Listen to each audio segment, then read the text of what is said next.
Good morning student. हम लोग 12th commerce banking का चैप्टर नंबर 3 आज पढ़ेंगे। चैप्टर नंबर 1 में मैंने आपको बताया था कि बैंक क्या होता है, बैंक के प्रकार के बारे में मैंने आपको बताया था, बैंक के कार्य के बारे में मैंने आपको बताया था और बैंकिंग प्रणालियों के बारे में मैंने आपको बताया था। मैंने ये भी बोला था कि जो पहला चैप्टर है बैंकिंग का वो बोर्ड एग्जाम की दृष्टि से बहुत ही इम्पोर्टेंट है। उस चैप्टर से आपका 10 से 12 नंबर बोर्ड एग्जाम में पूछे जाते हैं कि बैंक से आप क्या समझते हैं, आधुनिक अर्थव्यवस्था में बैंक के महत्व को बताइए या बैंक के कार्यों का वर्णन कीजिए।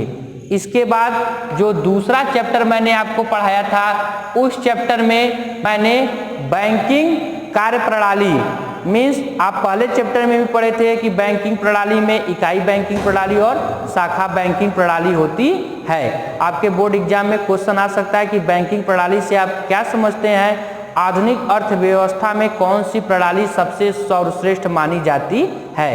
तो इस कंडीशन में मैंने आपको बताया था कि आप इसमें इकाई बैंकिंग प्रणाली से आशय लिखेंगे, उसके गुण और दोष को लिखेंगे, फिर शाखा बैंकिंग प्रणाली से आशय लिखेंगे और उसके गुण और दोष को लिखने के बाद फिर निष्कर्ष को लिखेंगे। ठीक, आज जो हम लोगों का तीसरा चैप्टर है उस चैप्टर का नाम है बैंक के वित्तीय स्रोत। मीन्स बैंक के पास पैसा कहाँ कहाँ या किन किन साधनों के माध्यम से आता है। ये भी चैप्टर बहुत इंपॉर्टेंट है। इस चैप्टर से केवल एक ही क्वेश्चन बनता है और जो आपके बोर्ड एग्जाम में पूछेगा वो पूछता है कि बैंक के वित्तीय स्रोत से आप क्या समझते हैं या बैंक के वित्तीय स्रोतों का वर्णन कीजिए। तो सबसे पहले बैंक के वित्तीय स्रोत का मतलब समझ लीजिए। बैंक के वित्तीय स्रोत से आशय उन साधनों से लगाया जाता है जिनके माध्यम से बैंक को पैसा प्राप्त होता है।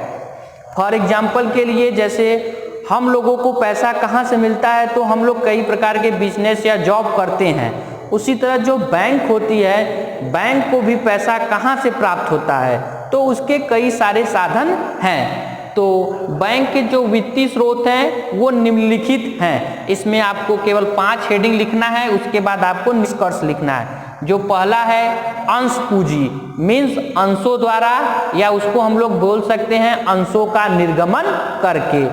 दूसरा जो होता है ऋण पूंजी मीन्स ऋण पत्रों द्वारा या ऋण पत्रों का निर्गमन करके। तीसरा जो होता है जमाओं द्वारा और चौथा जो होता है वो सुरक्षित कोष है और पांचवा है साख का निर्माण करके। तो स्टूडेंट सबसे पहले समझिए अंशों द्वारा मीन्स जैसे कंपनी अपने अंशों का निर्गमन करती है और उसके बदले जनता से पैसों को प्राप्त करती है। जैसे कंपनी का एक शेयर 10 रुपए का है, यदि वो किसी व्यक्ति को 1000 शेयर बेचता है तो 1000 गुणे 10 करेंगे मीन्स तब वो जनता उस कंपनी को मीन्स जो अंशधारी होगा 10,000 रुपए देंगे। उसी तरह बैंक भी क्या करते हैं, बैंक भी अपने अंशों का निर्गमन करते हैं। तो बैंक जब अंशों का निर्गमन करते हैं तो उसके बदले में जो अंशधारी बैंक के अंशों को परचेज करते हैं उसके बदले में वो बैंक को धनराशि देते हैं। तो यह भी एक साधन माना जाता है पैसा प्राप्त करने का मीन्स अंश पूंजी द्वारा या अंशों का निर्गमन करके।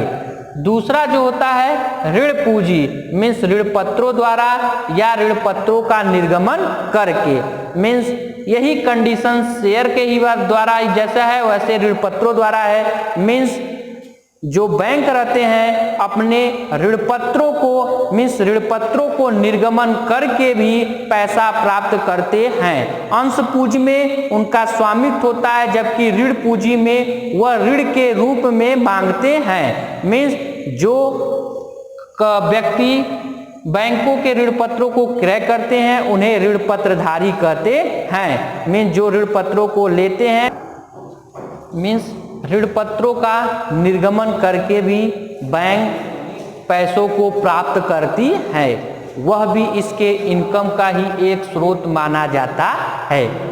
तीसरा जो सबसे इम्पोर्टेंट स्रोत है बैंक का वो है जमाओं द्वारा।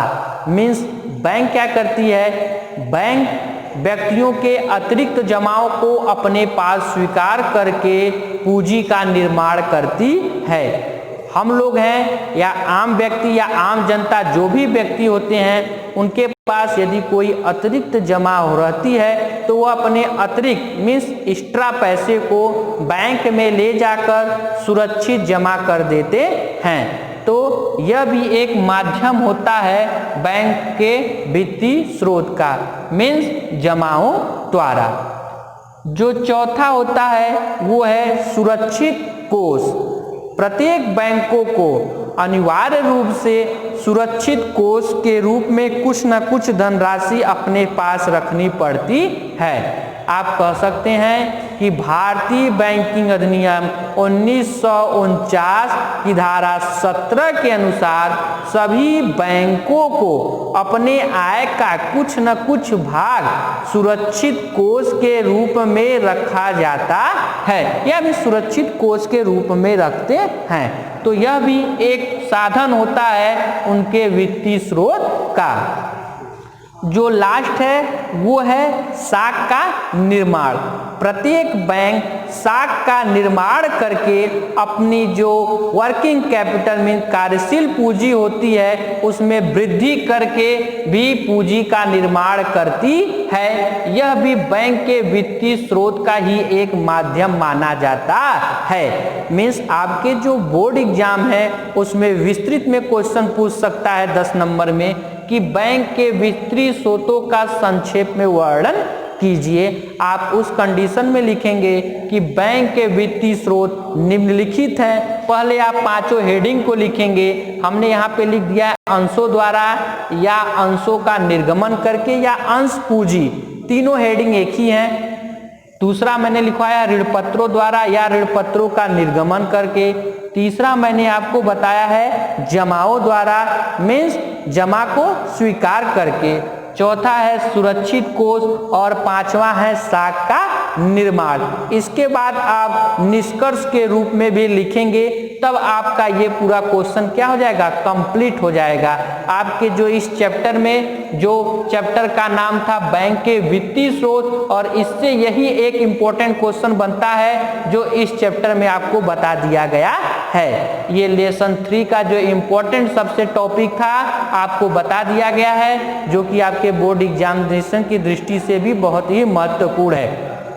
नेक्स्ट वीडियो में हम आपको बताएंगे लेसन 4 के बारे में। लेसन 4 इसी चैप्टर से ही रिलेटिव है। मीन्स आप कह सकते हैं कि यदि किसी के पास पैसा आता है तो वो पैसा अपने पास तो रखेगा नहीं, उसका कहीं ना कहीं इन्वेस्ट करेगा, मीन विनियोजन करेगा।